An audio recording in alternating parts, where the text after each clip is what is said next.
What is up, Cal fans? We are back with an episode of the Golden Tweets. Tweet, tweet. This is the California Golden Bearcast, a proud partner of the Blue Wire Podcast Network. And we are here to talk about Week 3, Minnesota. Excited, Rob? How you feeling?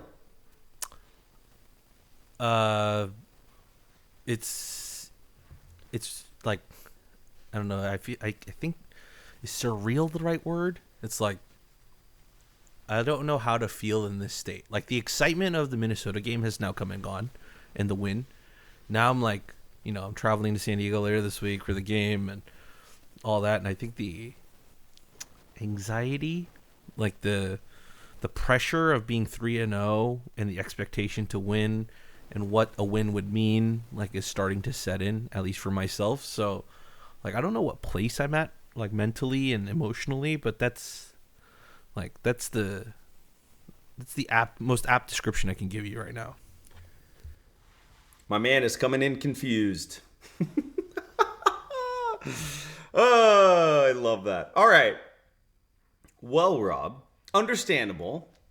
I want to hear if the fans are feeling the same way about their own anxieties. So we'll find out.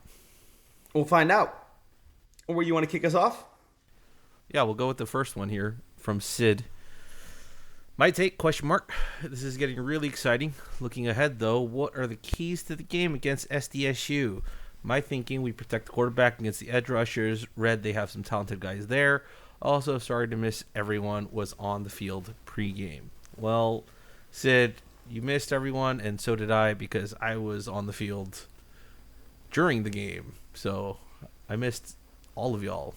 But yeah, I mean, we can talk about San Diego State for a little bit. I mean, I pulled up the PFF stats for San Diego State just so, because I haven't watched any of their games. I have no idea what they look like, so I just wanted to get some relative scores into their standings and so on. And they beat in their first game. They beat Stony Brook 42-0, and then they lost to Washington State 36-13. In that Washington State game, which I think is a better barometer of the team that they have, particularly with our matchup, because we also played someone in their league in Oregon State. PFF rated San Diego State's pass blocking for their offensive line at a 26.8 out of 100, which is not great. The entire offense in that game was rated at around a 60. Their high point on their offense was their run, which was rated at about a 74. Defensively, for that Washington State game, overall they were ranked at about a 73, and their worst parts were their tackling and their pass rush at 59.6, and their run defense was rated fairly high at 79.9. So that's kind of what they're looking to bring. I mean, I could give you Cal's looks just to give you some relativity to it. In terms of the Minnesota game, Cal's pass blocking was rated at a 76.7. Their entire offense was rated at a 68, but their passing was rated at an 80.6. Defensively, like, they didn't rate us that high because we were just getting gashed, but our coverage unit was rated at a 70.8. So that's kind of, what we're looking at in terms of just what PFF relatively scores each team for each week. So I mean, I personally think, Sid, that you've done a little bit more research than I have. All I did was basically look at the scores that San Diego State had in the first 3 weeks. And, again, there's sort of this transition that's happened with college football. And it's sad, but there was a big reason why San Diego State was trying to get into what was the former Pac-12 when it was still the former Pac-12, because I think they could see sort of what was happening. And I think I agree with Rob in what you said on the last podcast, where it was like Every game's kind of a trap game. I don't think you can there is a real risk of looking past this, but I do think that the talent disparities is again going to be too high until revenue sharing really becomes true revenue sharing, or until budgets start being adhered to. There's just way too much of a talent disparity, and it's really not a level playing field. It's a huge bummer, but I'm so jealous. I mean, you guys going back and forth. I was on the field pregame. Sheesh. I'm with some high and mighty people these days. I was not on the field pregame. And you also were not on the field pregame, Rob. You were in Santa Clara. That's what I said. I said I was on the field during the game. I wasn't there pregame. Not for this one. Yep. You were watching soccer. The other football, as it's known. Yeah, world football, not American football. All right. Next up, Scotty Moe. 949. Yeah. Scotty Moe says, great win on to SDSU. He's got 4 questions for us. We'll start with the first one. Thoughts on Ron's support helping us get over the hump on Saturday? Does that mean like this upcoming? I think it's referring to San Diego State. I think it's referring to San Diego State. Did Ron say something specifically about helping the team get over the hump? I didn't see anything, but he might have been on radio or whatever, or the coach's show. But I haven't seen it or heard it. Yeah, I hate to say that I haven't either. I think the thing is, I think it's just an incredible advantage to Cal to have somebody like Ron Rivera be involved. And look, we know that he is involved with everything football. And that comes down to making sure that the team has the right mentality going into a non-conference game with a lot on the line. As Rob already said, he has the anxiety of disappointment and fear of losing is already seeped into his happiness. He's no longer his joyful self that he was all of 24 hours ago. You like that description? It just constantly fluctuates. It's just the fear of like losing and like losing the steam in this current state of Cal football. Like, it's scary. And so it's going to be like this, I think, for the entire season. Hold on to that, because there's another golden tweet later that addresses that. But yeah, I mean, I think Ron's involved in everything. But I do think he's not overly involved, but I think that's a huge advantage to Cal. And look, Andrew Luck was an amazing player, but he doesn't have that coach's instinct. So Ron is going to be able to push the program and work with Justin and push the team at the right times. He took a team to a Super Bowl, so few better to know how to do that than Ron Rivera. So I think I just don't know about it certainly will help us get over the hump. I don't know how big of a hump it is unless I am vastly overlooking San Diego State. Yeah, that sounds right.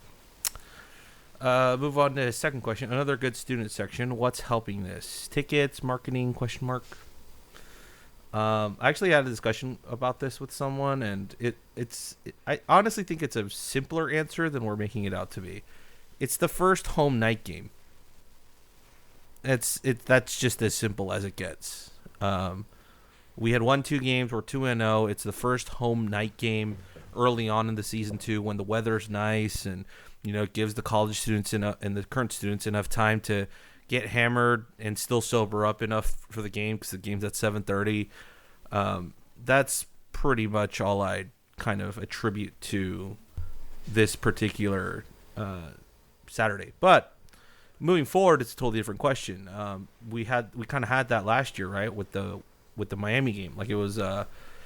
It reached that fever pitch in Miami, and then the Miami Laws kind of took the wind out of our sails. And I don't think the student section returned to that glory for the rest of the season. So it's just a matter of staying consistent to the wins and just putting something out on the field that the students can get behind and are excited about watching, much like the rest of the fans.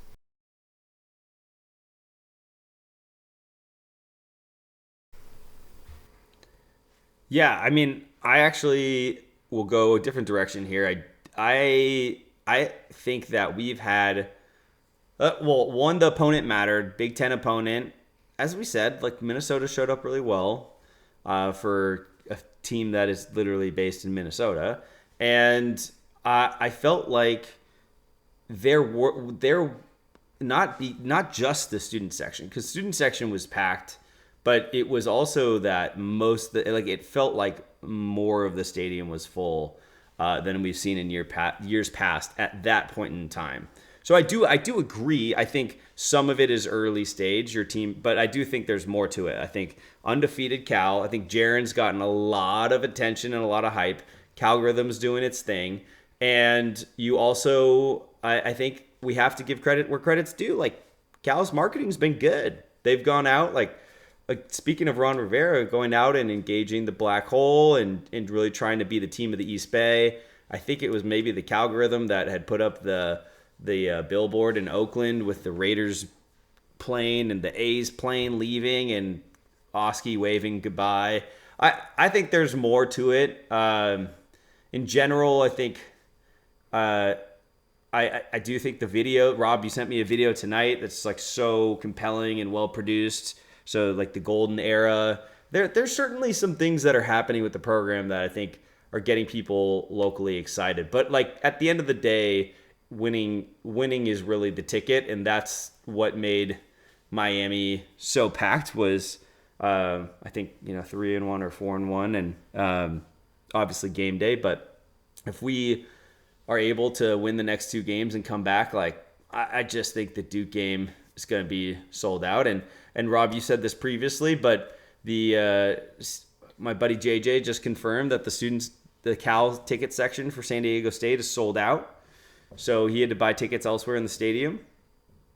And the word's out. Word's out. I mean, the hype is there. Yeah, I mean it's as we've talked about, it's a matter of capitalizing on it, right? And we'll see what the game time for. So after San Diego State, probably next Monday or next Tuesday, we'll find out what the kickoff time for that Duke game is and what network it'll be on. And I think that's going to be a very big tell for me for the rest of the year on what the TV networks are looking at our team and looking at Jaren with probably the biggest star power player right now on the West Coast, outside of Washington's running back, but they're Big Ten, so they're on Fox. So this is more ESPN and ABC.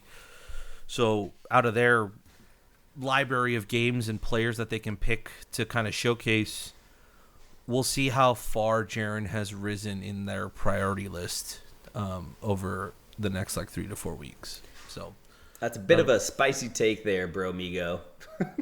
I mean, there's not a lot. There really isn't. I mean, what about Oregon? Once again, they're Big Ten, so they're on Fox. Like they're not tied to ABC or ESPN. Like I'm talking just ABC and ESPN because that's the networks we're on, right? Like we're not going to be on Fox. You saved yourself with the qualifier. Saved yourself. All right, we'll let it slide. I mean, I mentioned the UW running back. Like they're Big Ten too. We'll let it slide. By the way, that running back's really good. Anyways, next one. Zeke has 3 interceptions in 3 games. Is he NFL draft worthy? Yeah, there's no doubt about this.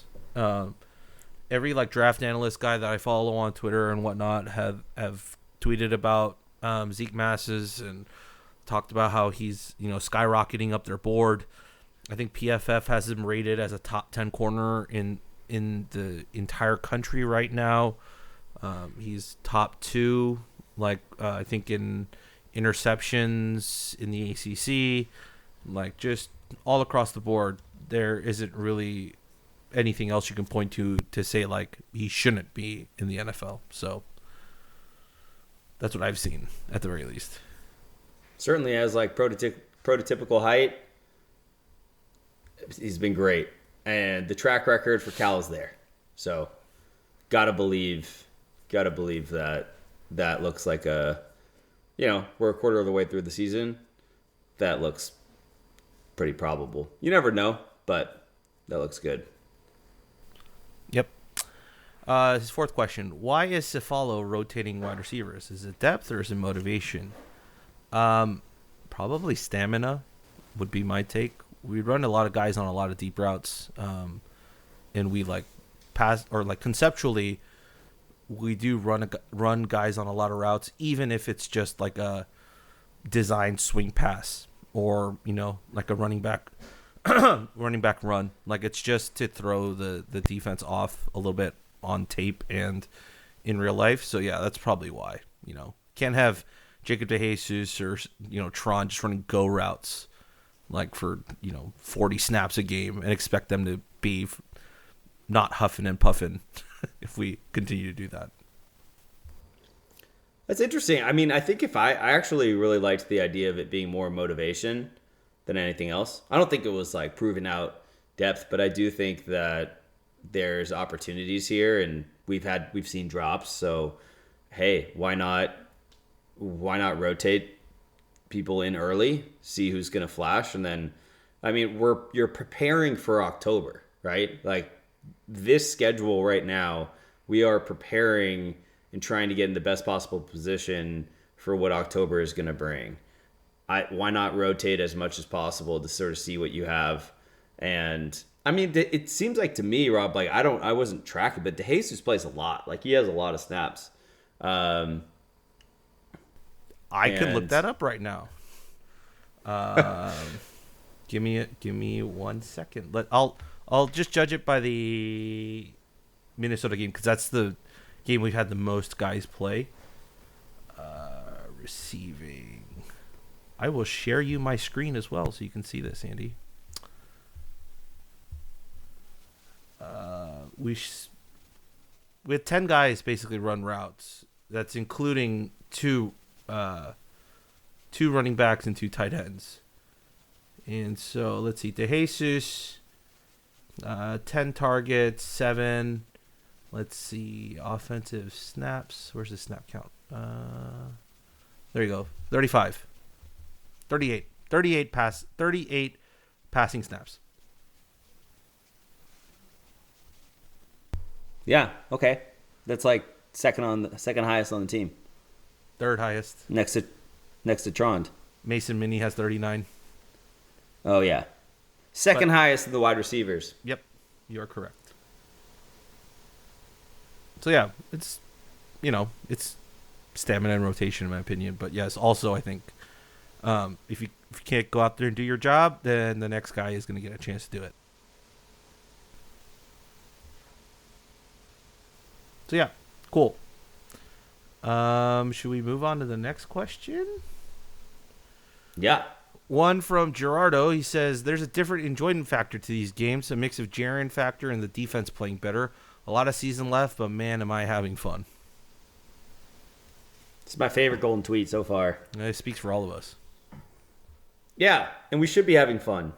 This is what it's all about. I do agree, though. There was something about campus. The energy was just different on Saturday. We showed up, and it was awesome. Absolutely awesome. Can I show you a tweet while we're on this topic from Trond? Tron Grizel tweeted something today, and it kind of lit Twitter on, at least the Cal fandom, on fire a little bit. Where's his replies? Yeah, so there's this dude who tweeted about like the loss of a player, and then another guy talking about a loss of a player, but his answer is, how about the hashtag algorithm stop focusing on guys that left to the portal? We have a team that wants to win games and a great locker room. Ooh, why did you think of this? Or I just he's talking about the vibes and having fun, right? And I think like if you constantly mention guys that have left, or like, oh, we could be so much better if this guy had stayed, or if we got this guy, like it just takes away from the fun of all of it, Yeah, I agree with that. Live in the moment. That's why what Gerardo said is so good. Yeah, it's like, yeah, this is fun, and we should be having fun. Yep. Yeah, dude, I don't care about anybody that left. I mean, I've been saying that the whole season. Why do I care? They went out and they left. So, see ya. The only one that I think if I'm going to like totally admit that I'd say is like that I really wish had stayed would obviously be Jaden, because I think this would be just even that much more fun, and we'd still be able to play ought to go at tailgates. So there's also like a little bit of a personal interest in that, and me being selfish, but like I just don't care. They're not here, so who cares? Like, let's just focus on the team that we have in front of us, and there's there's no one that's coming as far as we know, unless Rob, you were able to investigate that transfer rule. That would be shocking. I don't know how that works. I mean, you know, like news. We didn't even talk about like UCLA firing Deshaun Foster and Virginia Tech firing Brent Pry, and then there's like transfer portal ramifications with that, because players can leave or enter the transfer portal if your head coach is fired, and there's like if your head coach leaves, and there's like a 30 day window, right? So like people were talking about, okay, so they fired their head coach right now. Like, what if half their team enters the portal and they don't have enough players to field games? Like, what happens then? Do they forfeit games? Is that how that's going to work? Like, there's questions right now against an opponent that we play this year and one next year. Wow. Well, we'll save that for another podcast. Yeah, exactly. All right, move on to the next one. Our dear friend DK says, so far, our special teams has been much better than last year. Low bar, yes. But is that simply a function of having better players who can execute better, or are there also coaching schematic things that we've improved on compared to last year? I mean, it's, in my mind, it's not even a question. It's coaching. It's not even, it cannot possibly be the players. We had great players last year. I don't know. I just don't see it as players at all. Like Noel Williams returning, we had a kicker that before coming to Cal was super successful, and I don't know. I really look at that as coaching. I think we were saying in the stands, like Bob Gregory being on staff, having a much bigger impact. And yeah, to me, it certainly feels like they're coached up better. It could be a variety of things. I mean, again, last year we're breaking in a new offensive coordinator, first time offensive coordinator, coming from being an offensive line coach. Was Wilcox overly involved in offense, and then now can be more balanced and step back out and fill in and pay more attention to special teams, because he doesn't have to be as worried with the offense with Harsin and Rolovich involved. Maybe, it could just be one of those things where, we finally feel like, hey, maybe credit to Ron Rivera, right? Like Ron freed up Wilcox's time from having to go and worry about this always on recruiting world and having to navigate a budget or NIL and negotiate and all these. I mean, all these things that take up and occupy a head coach's time, pull away from being able to work on the things that don't go your way on Saturday, right? And this is one that I just easily see that. So whether it's, Wilcox or Gregory, or it's probably a little bit of everything, but I do think it's got to be coaching over the players. I feel like our players last year were plenty talented. It wasn't a talent issue for me. Yeah, I think it's a mixture of both. Like there's aspects of special teams that you have to kind of look at it and go, that's probably more coaching. And for my end, that would probably be, blocking schemes, punt return schemes, kickoff return schemes, coverage schemes. Like that's coaching, right? And just instilling into players like, your gunner's going here, and you're blocking this guy, and you're trying to funnel him in this direction, and your body leverage should be this. Like that's coaching, right? But like at the same time, like the kicking game and it just being so consistent last year, I think that's more of a player thing, and not necessarily that I'm saying that the players were not or less talented. I think they were just in a confidence slump, and there's just nothing you can do, I think, from a coaching perspective, to be able to pull a guy out of that slump, other than give him the opportunities to do it in a game and have it matter, and not even like, if this guy's ice cold, like we're not sending him out there to try and nail a 54-yarder to win the game, right? It was, we had moments like the NC State game and in Syracuse, and just games that all we needed, were some quote unquote chip shots.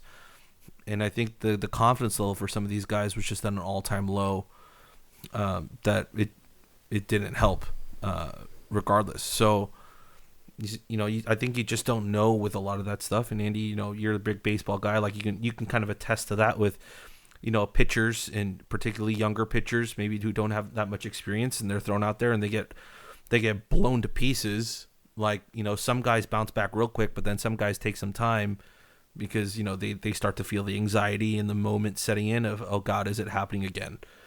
And so I think kicking is probably the most mental game and aspect of football that we don't really think about. We think it's just so easy, but the guys rarely get the opportunities to kick in a real game as much as like, a wide receiver running a route or catching a pass, or a quarterback dropping back to pass, or a running back running between the gaps. Like it's so far and few between. So yeah, but the universe, I tweeted this out earlier today, but like the universe has gifted us after last season, like 2 kickers who could not seem to kick the ball through the uprights, and now has given us 2 kickers who can only seem to kick through the uprights. So we've come full circle and full tilt in the opposite direction. I think that this is a good time to plug the podcast that we had with Giorgio on the mental game of kicking. The other, in hearing you talk, Rob, I actually think I bought further into my own argument. So hear me out on this.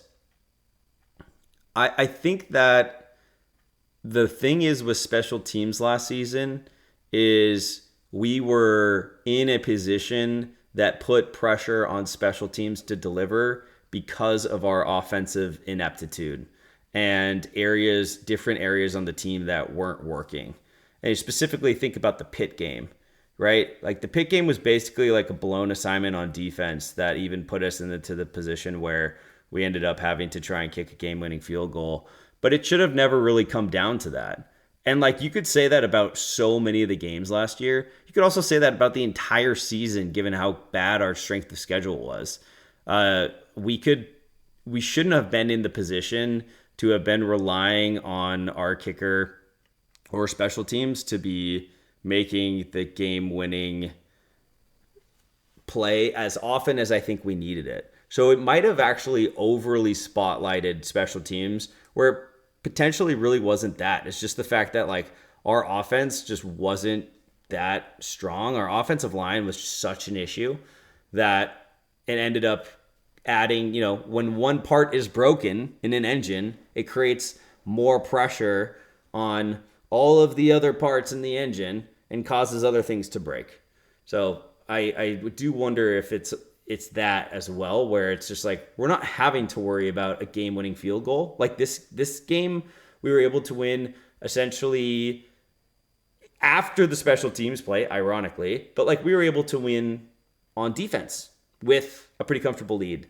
I feel like, we'll see how the next couple of games go, but hopefully it's not coming down to a kick being the difference maker between us getting a win and us having a loss.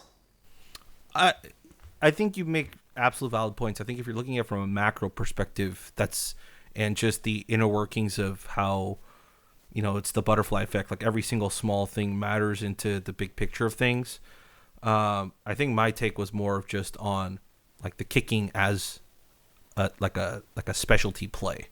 Like if we're looking at the big picture, absolutely. I think the ramifications of how bad the offense was last year and all of that like led to unnecessary pressure on the special teams.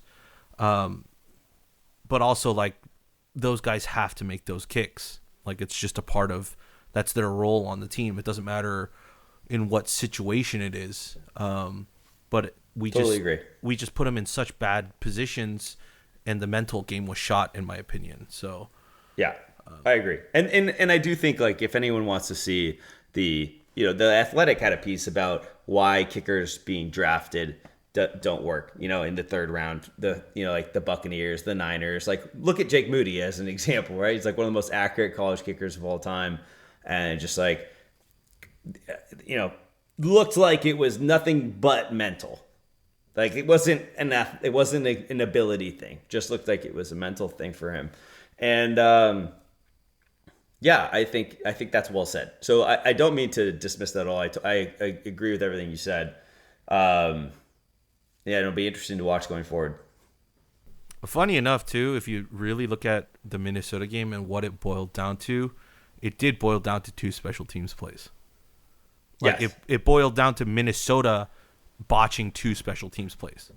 And unironically, it was off of 2 feet. Like, it was the foot of the kicker and the foot of the return man. Like, that's what turned their game upside down and lost them a chance at potentially taking a lead. I think the only thing I would say was, didn't they have they either like took a sack or had a penalty that pushed them back on their field goal, right? And like that was like the difference between that thing being in and out. Yeah. Again, it's always like there's always something, man. Yep. It was okay. It wasn't. I don't think it was a penalty. It was the running back. He slipped in the backfield, and then Farrelly got attributed with the tackle for loss. And then that's what brought them back on third down. Otherwise, I think it would have been a good one. Yeah. All right. Next one from Golf Grouch. How much of Cal's improvement this year would you credit to the new coaching additions? Can you please highlight those individuals that you think are making the biggest impact? This is a very good question because I was actually thinking about this today. Well, I think it's our offensive line coach. Famicka has done a superb job.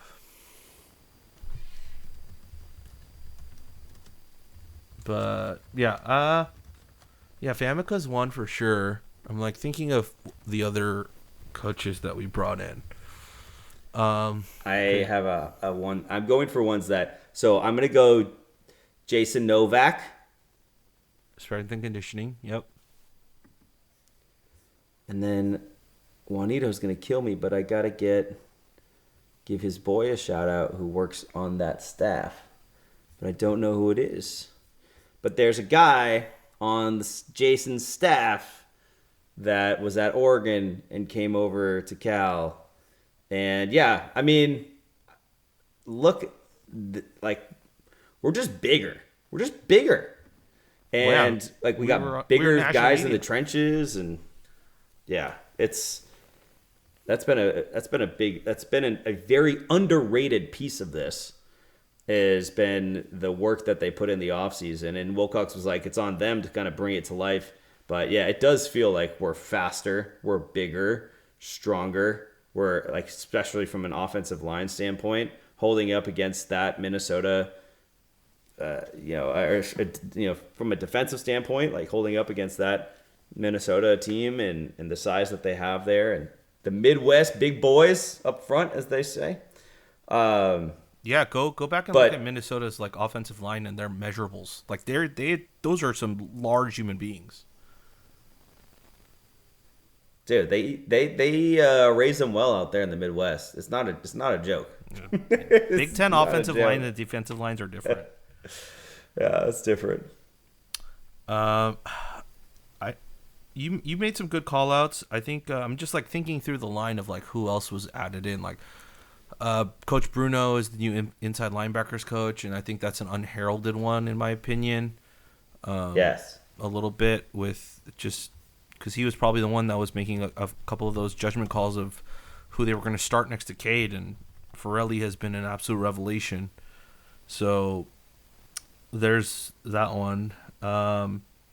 Cefalo at wide receiver I thought would be a bigger impact, but that unit hasn't shown up as of now. We'll revisit this question with him, I think, towards the end of the season. But I think the other one that I think people are not really talking about is probably Rolo. I think his I think connection because of him coaching at Hawaii, And with Jaren, I think that's probably helped. I think, just looking at the track record of his quarterbacks and how well they've played, and I don't really want to mention Jane DeLaura, but I kind of have to just from a football perspective. And so, yeah, I think it's funny because I'll look at Harson's quarterback record, and then you kind of look at what he did with Bo Nix and how awful he looked with Auburn, but then looked like a stud at Oregon, and everyone kind of attributes that to Harsin. And you look at the offensive staff, and you look at the play of Jaren right now, and I was like, who can you I think a reasonable rationale to this is that it's more of Rolo's doing with Jaren than it is with Harsin. Yes. And Harsin's more of a offensive coordinator and overlooking the entire offense versus Rolo being more in charge of Jaren and the quarterback himself. So that's probably the one that's not talked about as much. And I hope that we get a chance to sit down and chat with him, because I'd be very interested to know how that tandem really works. Wow, are you just manifesting that right now? Yeah, I feel like it's not. I mean, we got Ron Rivera. I don't think I don't think it would be as difficult to get a coach on the podcast. Jeez. Look at this guy. Look at the confidence. Yeah. My goodness. Hey, I mean, we've had guests on this pod that we never thought we would get. Like, we had Chase Garbers on here. We've had Ron Rivera. Like, we've had names. Like, don't undersell yourself in who we can bring on this pod. Co-defensive coordinators Terrence Brown and Vic Seto. Yeah, they deserve some love. They deserve some love. It's been a better unit than Sermons. That's my hot take right now. Yeah, that is a hot take. Yeah. All right, we'll move on. Golden Bears says, I really liked the team's mental toughness this game. It felt like after Minnesota went up 14-10 with 4 minutes left in the third that this would be another one-score game that gets away. Instead, the team hung in there and capitalized on late Minnesota mistakes, which was very nice to see. Was there anything better than the immediate answer? I don't think so.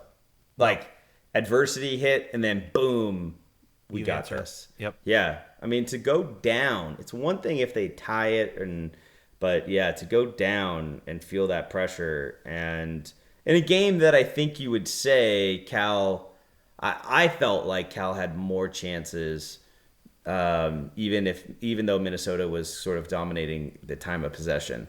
So I think it's easy to get in your own head about that, but instead they just answered right away. And then they never really took their foot off the gas. So That was awesome. They didn't turtle, Andy. They didn't turtle in this game. They did not. There was no turtles. No turtles.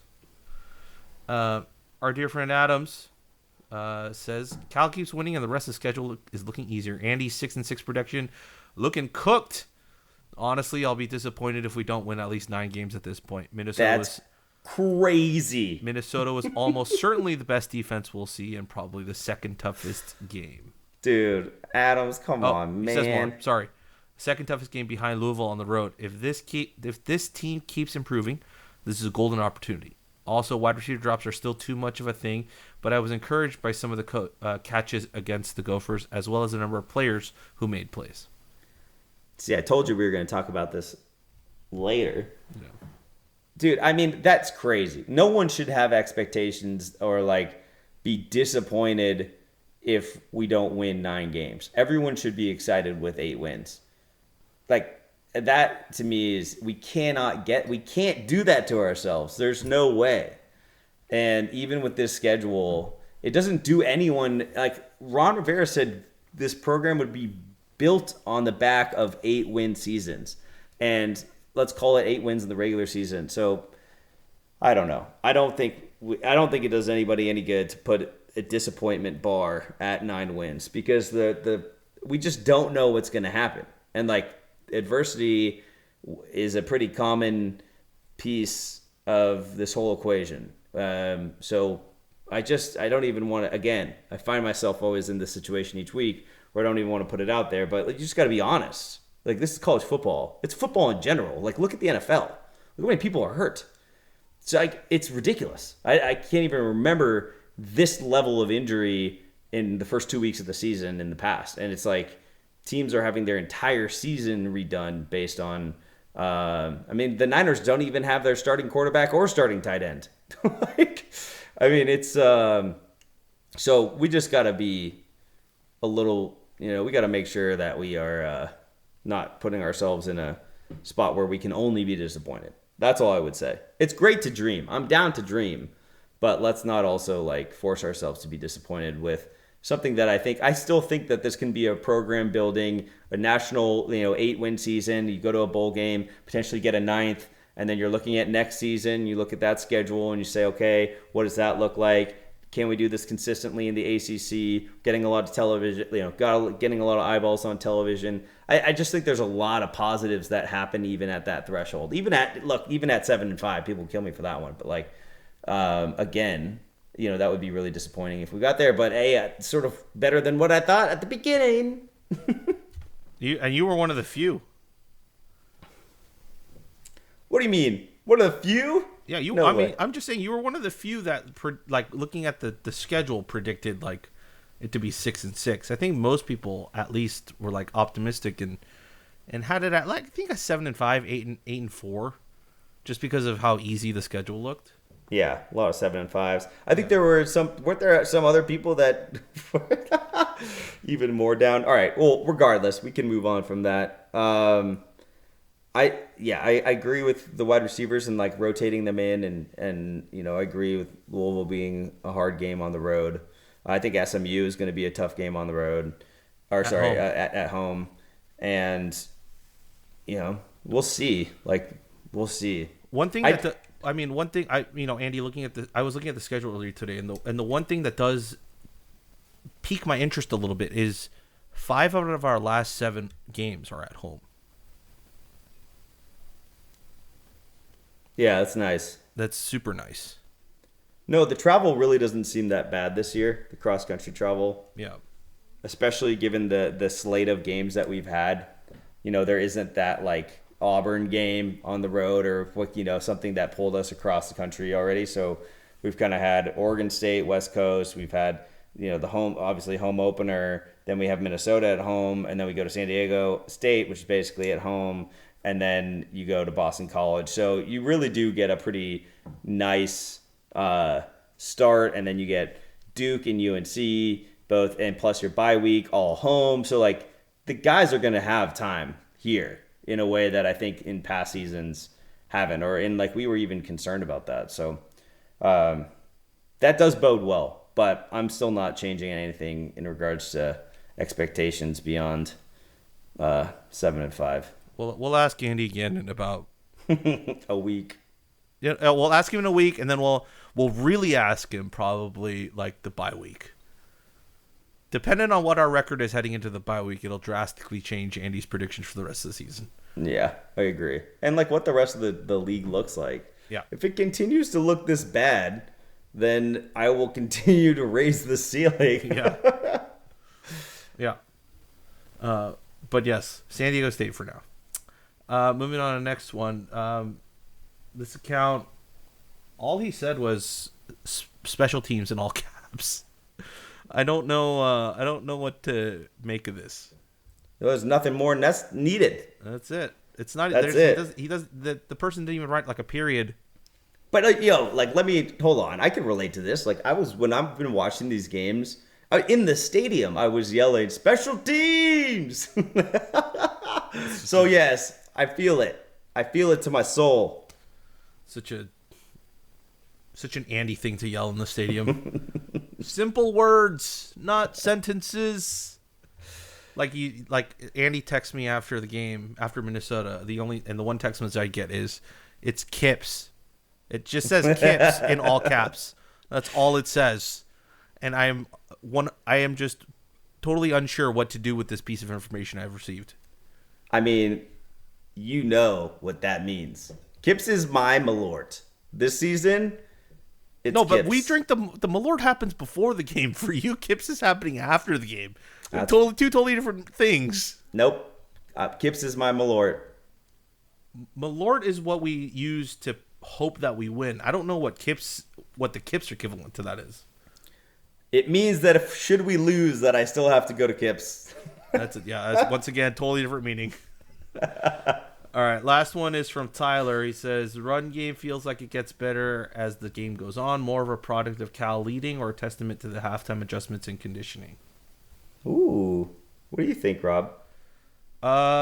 So here's my thing. I think most of us who analyze these games and so on look at the run game and are very worried about the long-term ramifications of the run game.